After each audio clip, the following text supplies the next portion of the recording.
Hey guys, welcome back to another video. For today's video, as you can tell from the title, I'm going to be sharing with you guys how I am getting ready to go on maternity leave. If you guys are new here, my name is Allie and I am a flight attendant here in the United States, and I am currently on maternity leave. I am the mommy of two little boys. They're 7 years old and a 1.5-year-old, and I am also pregnant and due in 3 weeks with my third baby boy. So I am officially on maternity leave. I stopped flying about a month ago, but I wasn't officially on maternity leave. But now I am officially on maternity leave so that I can nest and get ready and rest as well, so that I can get ready for this baby boy that is due any day now. So, well, technically in 3 weeks, but you never know what can happen between then and now. And there are a few things that I need to do before the baby comes. So I did want to share them with you guys, and I have a list of the things here that I've been writing down, and just to make sure that I have everything and I don't miss a thing. First thing I want to share with you guys is to buy in bulk. I am buying a lot of stuff in bulk. So last night my husband and I actually went to Costco. We stocked up on toilet paper, paper towels, frozen food, water bottles, and just food so we can have in the house, or just like some essentials, so that those first few weeks once the baby is born, we're not worried about, oh, we have to go to the store because we ran out of this or we ran out of that. So that way we could just focus on the baby and just being at home as a family. So I highly recommend that you guys do that. The last thing you want to be worried about is food and cooking and stuff like that, especially the first few days. We have two other babies, like I said, so, well, other kids, our 7-year-old and our 1.5-year-old. So we want to have things that it may not necessarily be the healthiest thing to feed them, but those first few weeks are all about survival mode with the newborn. So having something that I can just heat up in the microwave really quickly or put in the oven really quick is going to be very, very helpful. The second thing is to go on a date with your partner or with the older siblings. So bringing in another baby into your family is definitely going to change things. Things aren't going to be the same. They're going to be crazy. And, you know, for obvious reasons, you're bringing in a whole nother person into your life, into your routine. So it's important to spend that time with your spouse. Try and go on a date with them if you can. See if you can find a babysitter and try to spend some one-on-one time with your spouse. That way you guys can connect right before the baby comes, because once the baby's here, it's going to be really hard for a while to go on a date. And also, one thing I highly recommend is spending some one-on-one time with any older siblings.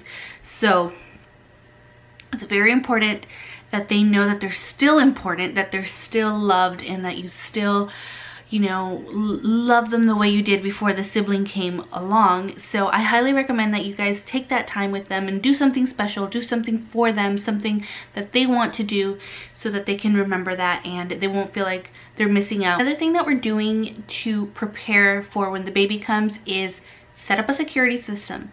And you're probably wondering, what does that have anything to do with getting ready for the baby? And actually, a lot. In my opinion, it has a lot to do with giving you that peace of mind, whether you're a first-time parent or it's your second or third baby or whatever number baby it may be for you.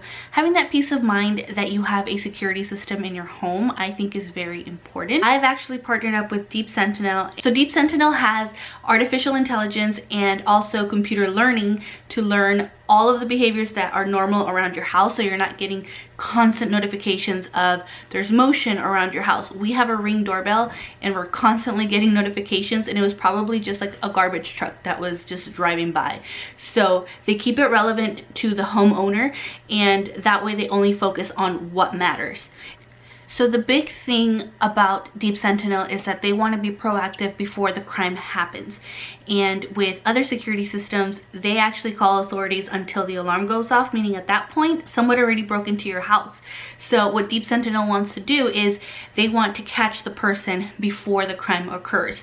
A live person with eyes and ears that is working 24/7 goes and checks out what's happening at the scene. And if they see that it looks like unusual, or they're trying to break into your house or steal a package or something like that, they will actually speak to the person. So with that, what they're trying to do is they're trying to kind of scare the person away and make them nervous, because think about it, if someone's in the middle of trying to steal a package and then someone all of a sudden talks to them, they're gonna be like, oh, what's happened? Oh, sorry, never mind, and just leave. But then they can also call the authorities and have the authorities there. Hello, this is Sentinel Security. Confirm your request for a response. Yes, hi. I just wanted to let you know that we're just testing out the camera. We just set it up, so we want to test out the camera. Okay, no problem. I can hear and see you just fine. Perfect. Thank you so much. Alright, thank you. Have a good day. You too. Alright, so as you can see, I let them know that I was just testing out the camera. I wanted to see if it worked, and I just did a little signal for them to get their attention, and then they said that we can see you just fine and everything. So you guys saw, I don't know if you guys saw the red light, but that pretty much means that they sense some sort of motion outside, and that is how they're going to talk to the person. So let's say I was someone that was trying to steal a package or trying to break into my house from my backyard, then they would say, hey, this is Deep Sentinel Security, how can we help you, or whatever. So anyway, I'm so excited for the security system. We have a few cameras installed, so I'm really excited. They'll only call the police though if they can verify that there's a crime that's in progress. So for example, they will call the police. There are no false alarms, by the way. They'll call the police, they'll give description of the person, description of the crime that they're trying to attempt, and then they'll also verify that they've had the two-way audio with the person that is there. And that is something that other security systems like ADT and all of those can't really do. With my job, I feel like this is the perfect system, because what if something happens when I'm on a plane, or my husband's not home and the kids are in school or daycare or whatever? They get to see things when I can't see things. So obviously I'm not going to be able to get that notification from Ring that there was motion, you know, by my front door. So I really appreciate the fact that they have the live guards, and it just gives me a lot of peace of mind. So I'm really looking forward to having the system in our house. And I do have a coupon code for you guys to use so that you guys can try out Deep Sentinel. And again, thank you so much to Deep Sentinel for sponsoring this video. Okay, so the next one is something that I haven't really done this time around, and that is to take time for myself and have like a little spa night at home. I haven't really done that. I've only done that once.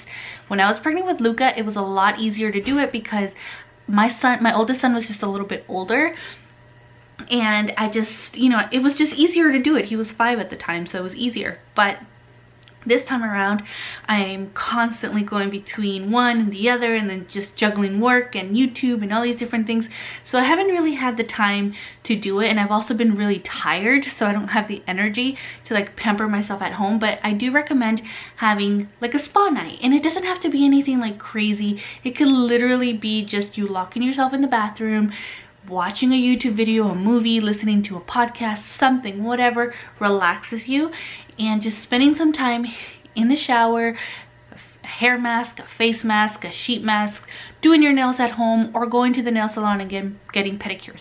I love getting pedicures during the last trimester, especially the last month, because my feet get so swollen and they just hurt.